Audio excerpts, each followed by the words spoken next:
Here we go. That's now the fourth or third video, fourth video about all what you must know about a divorce in France. This video is about the assets sharing, also called liquidation and sharing of the matrimonial property regime. Liquidation et partage du régime matrimonial.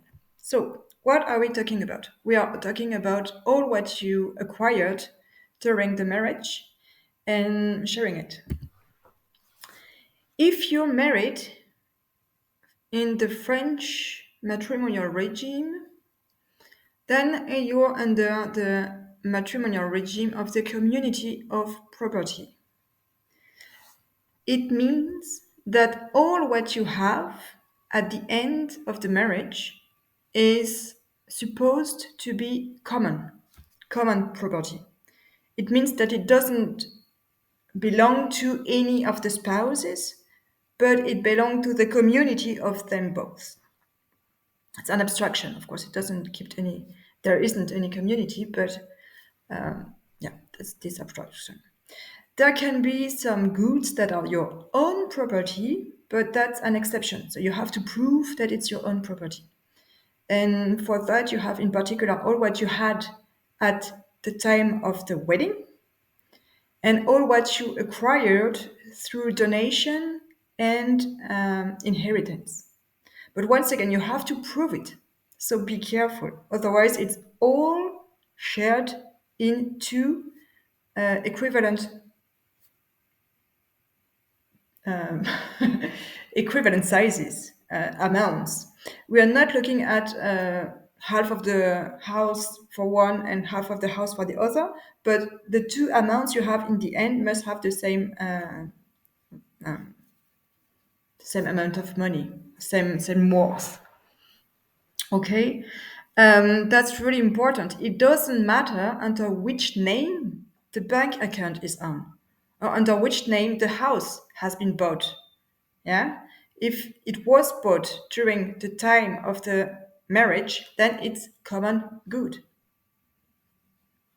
So be careful, or be careful or not, but you must know it.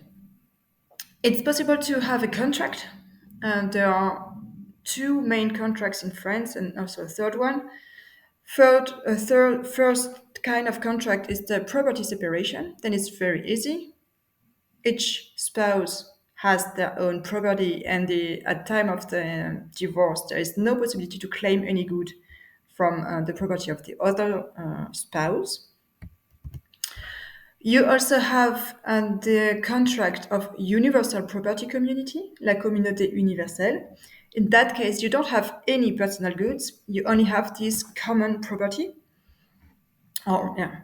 And what happens then is that you have to split it in two parts that are equal in their worth. Another contract that you might choose, and which is actually the legal regime in Germany, is called la participation aux acquis, which I try to translate as contribution to the acquired assets. And in that kind of contract, you look at how much you owned at time of the wedding and how much you have at the time of the divorce. And you see how much you acquired in net worth.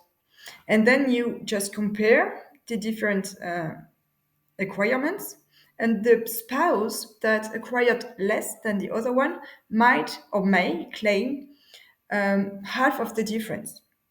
So if I acquired €1 million and my spouse acquired 200,000 euros, then I acquired 800,000 euros more, and my spouse might claim 400 euros, more 400,000 euros from my own money, and I give it the way I want. That's only a claim in worth. Yeah, that's it.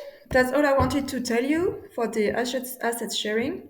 Maybe you should also know that in French law, that's unprescriptible. So you might claim it until the end of your life, and you might even transmit that problem to your kids if you don't agree. So try to avoid that and try to agree on that, please. Look at what you might have, what you can have in your pocket positively, and not what you lost in the past. That's my advice on you. So that was it. My next video will be about the married name. It will be a very short one. I hope you enjoyed it. And if oh, that's not the last slide I wanted, but anyway, if you've liked this video, please react to it, like it, share it, comment it, and follow me. That would be very helpful. Thank you very much.